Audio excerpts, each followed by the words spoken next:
Hello guys, അപ്പോൾ എല്ലാവർക്കും സുഖമല്ലേ? അങ്ങനെ 2 ദിവസത്തെ ഇടവേളയ്ക്ക് ശേഷം ഞാൻ വീണ്ടും വന്നിരിക്കുന്നു ഗൈസ്. എൻ്റെ കോളേജിൽ പോകാനുള്ള പ്രഹസനമാണ് നിങ്ങളിപ്പോൾ ഇവിടെ കണ്ടുകൊണ്ടിരിക്കുന്നത്. സത്യം പറയാമല്ലോ, ഞാൻ ആദ്യം കോളേജിൽ പോയിട്ട് പിന്നെ ഒന്നുകൂടെ റിട്ടേൺ വന്നത്. ഇവിടെ വന്നിട്ട് ചെറുതായിട്ടൊരു ആവശ്യം ഉണ്ടായിരുന്നു. പിന്നെ തിരിച്ച് എളുപ്പം ഞാൻ കോളേജിലേക്ക് പോകാൻ വേണ്ടി ഇറങ്ങി. പിന്നെ കോളേജിൽ എത്തിക്കഴിഞ്ഞിട്ട് നേരെ ഇംഗ്ലീഷ് ഹോളിൽ നമുക്കൊരു മീറ്റിംഗ് ഉണ്ടായിരുന്നു. ഇതാണ് ഗൈസ് നമ്മളുടെ ഇംഗ്ലീഷ് ഹോൾ.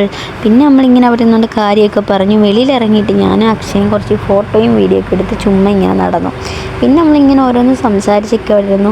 ഇതാണ് ഗായ്സ് നമ്മളുടെ ദേവസ്മിതയും അഞ്ജുമ, ജ്യോതിലക്ഷ്മി എല്ലാവരും ഇവിടെ ഉണ്ടായിരുന്നു. പിന്നെ നമ്മളിങ്ങനെ ഓരോന്നൊക്കെ പറഞ്ഞ് നടന്നു. പിന്നെ നമ്മൾ സെൻറ്ററിലൂടെ ഇങ്ങനെ വെറുതെ നടന്നു, ഓരോ കാര്യങ്ങളൊക്കെ പറഞ്ഞിട്ട്. സത്യം പറഞ്ഞാൽ വീട്ടിൽ പോയിട്ട് വന്നതിൻ്റെ ഒരു ക്ഷീണം എനിക്ക് നല്ലപോലെ ഉണ്ടായിരുന്നു. നമ്മുടെ തേജ ക്യാമ്പയിൻ എടുക്കുകയാണ് ഗായ്സ്, എലക്ഷൻ ക്യാമ്പയിൻ ആയിരുന്നു. അപ്പോൾ പിന്നെ നമ്മൾ അതിൻ്റെ ഒക്കെ ഇങ്ങനെ കൂടി. ഇത് നമ്മുടെ ജ്യോതി ഇങ്ങനെ നന്മമരമാകുമായിരുന്നു ഗായ്സ്. പിന്നെ നമ്മൾ തിരിച്ച് വൈകിട്ട് നേരെ ഹോസ്റ്റലിലേക്ക് പോകാൻ വേണ്ടി തുടങ്ങി.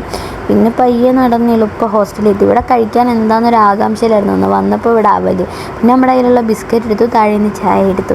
എൻ്റെ മോൻ ഫുള്ള് ടാൻ അടിച്ചതുകൊണ്ട് നമ്മൾ കുറച്ച് മുൾട്ടാനി മിൽറ്റിയൊക്കെ വാരി അങ്ങോട്ട് പൊട്ടുമായിരുന്നു. പിന്നെ അതൊക്കെ ഉണങ്ങിക്കഴിഞ്ഞ് ഞാൻ എളുപ്പം കുളിക്കാൻ വേണ്ടി പോയി.